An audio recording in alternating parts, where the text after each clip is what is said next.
महंत है, जो भी सिद्ध साधक है, योगी है, तपस्वी है, वो पहाड़ों में, गुफाओं में तप, जप और ध्यान धारणा के लिए एकांत वास करना पसंद करते हैं। तो उस वक्त होता क्या है, जब वो वहां ऐसे सोचते हैं कि मैं तो गुफा में हूं और मेरा वहां शरीर को, मतलब मेरे शरीर को वहां पर कोई दिक्कत नहीं आएगा और कोई उसे नहीं खाएगा, उसे ऐसा लगता है। और वो समझता है कि मैं 6 महीने यहाँ पे पूरा ज्ञान का भंडार प्राप्त कर लूंगा और जो भी ज्ञान का भंडार है वो मैं प्राप्त करने के बाद मैं वापस अपने शरीर में फिर से चला जाऊंगा, वो ऐसा सोचता है।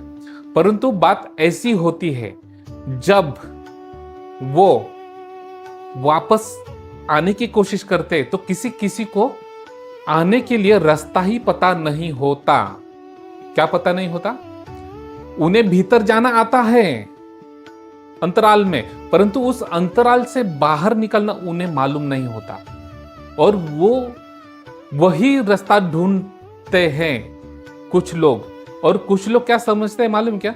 ठीक है, अभी मुझे रास्ता भी मालूम है, अभी मैंने यहाँ पे ज्ञान प्राप्त कर लिया 6-7 महीने, अब मैं फिर से मेरे शरीर में चला जाऊंगा।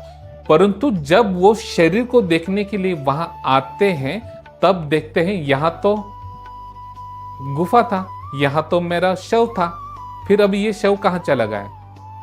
तो जो टाइमिंग ट्रैवल करके, मतलब अपने ही दिमाग के अंदर अनंत चक्र द्वार द्वारा, मतलब अनंत कमल यानी अनंत द्वार, तो उस द्वार से वो बाहर निकलकर जब आते हैं और ढूंढते हैं कि मुझे शरीर में जाना है, जब शरीर देखते हैं और यहां पर पता चलता है कि अरे बाप रे, यहां तो अनंत सदियां बीत गए। क्या बीत गए? अनंत सदियां, 200 वर्ष, 400 वर्ष, 500 वर्ष। किसी को ऐसा लगता है कि अरे बाप रे, यहां तो मतलब 5000 वर्ष हुए और 5000 वर्ष में जब वहां पर जब आप आते हैं तो वहां आपका शरीर भी नहीं मिलता, ना ही आपका जो हड्डी ढांचा जो भी है वो भी नहीं मिलता वहां पर। क्यों? क्योंकि वहां पर चींटियां सब खाते हैं। परंतु जब कोई सिद्धवान योगी यहां पर ध्यान धारणा ना करते हुए, यहां पर आज्ञा चक्र में ध्यान धारणा ना करते हुए जीव आत्मा पर ध्यान धारणा जब करता है, तब उसका जीव आत्मा उसके शरीर के भीतर ही रहता है और शरीर के भीतर ही रहकर पूरा ज्ञान समेट लेता है।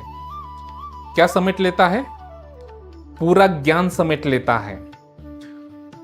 फिर उसका जीव आत्मा उसके शरीर के भीतर होता है। इसके वजह से शरीर के भीतर ही उसे अनगिनत ऊर्जा का भंडार महसूस होता है। अनगिनत चीजें उसे समझ में आती हैं। अनगिनत ईश्वर, मनुष्य, जैसे भूत, प्रेत, गण, इन सब में भेद समझ में आता है उनको। सब मतलब सब उन्हें समझ में आता है। और उन्हें वो सब समझ में आने के बाद फिर वो क्या कहते हैं? वो उन्हें कहते हैं सिद्ध योगी, क्योंकि वो जीव आत्मा छोड़ के कहीं चले ही नहीं गए।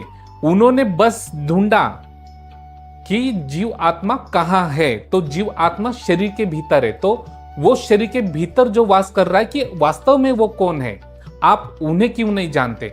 उन्हें जानना पसंद क्यों नहीं करते? उन्हें ढूंढने की कोशिश क्यों नहीं करते? उसे जगाने की कोशिश क्यों नहीं करते? ठीक है। और फिर रही बात, तो फिर कुछ लोग क्या कहते हैं पता है आपको?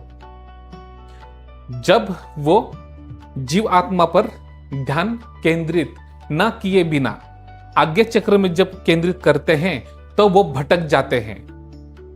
अपने ही आज्ञा चक्र के अंदर जाने के बाद अनंत कमल होती है। अनंत कमल के अनंत द्वार होते हैं और अनंत द्वार के अनंत ब्रह्मांड में जाने वाले रहस्यमय चक्र के द्वार खुल जाते हैं।